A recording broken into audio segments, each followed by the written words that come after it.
New York appeals court has thrown out the massive financial penalty against President Trump in the civil fraud case, calling it an excessive fine that violates the U.S. Constitution's Eighth Amendment. While this is a significant victory for Trump and his business, the court did not entirely clear him. The judges upheld the finding that he engaged in fraud by inflating his assets for years, but a divided panel of justices couldn't agree on the monetary punishment. The ruling spares Trump from having to pay over $454 million and allows his bond money to be returned. However, the court-appointed monitor remains in place, continuing to oversee the Trump Organization. New York Attorney General Letitia James has announced her intention to appeal the decision to the state's highest court, meaning the legal battle is not over. The case continues to be a central part of the legal and political landscape surrounding the president.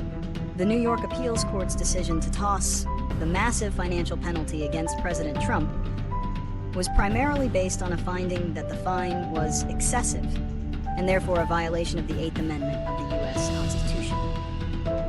While the court did uphold the lower court's finding that Trump had engaged in fraudulent activity by inflating his wealth, a majority of the judges on the five-judge panel determined that the scale of the penalty was disproportionate to the harm caused. The judges' opinions, which were split and not unanimous on all points, highlighted several other key reasons.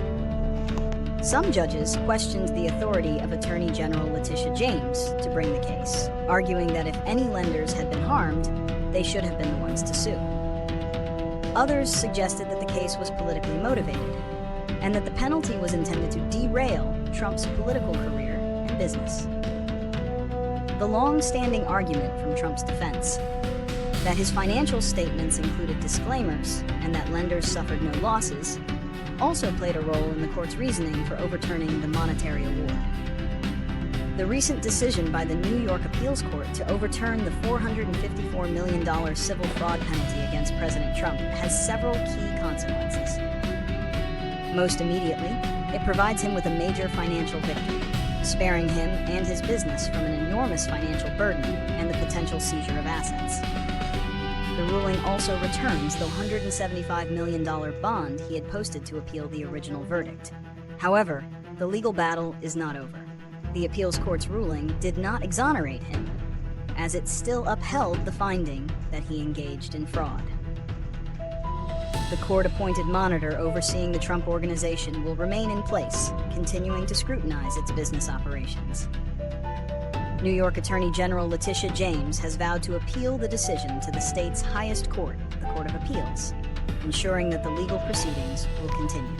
This outcome has been seized upon by Trump and his allies as proof that the original case was a witch hunt, while his opponents point to the upheld fraud finding as a testament to his legal troubles. The New York Appeals Court ruling, which threw out the $454 million civil fraud penalty against President Trump, is not the final word on the matter.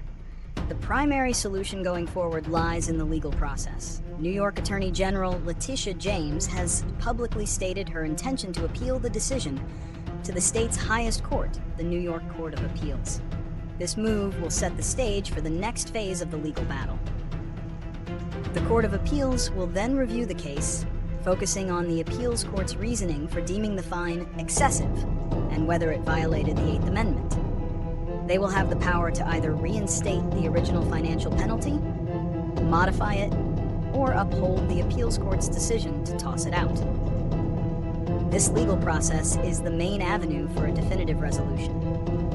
In the interim, the court-appointed monitor will continue to oversee the Trump Organization, ensuring a degree of accountability regardless of the financial outcome.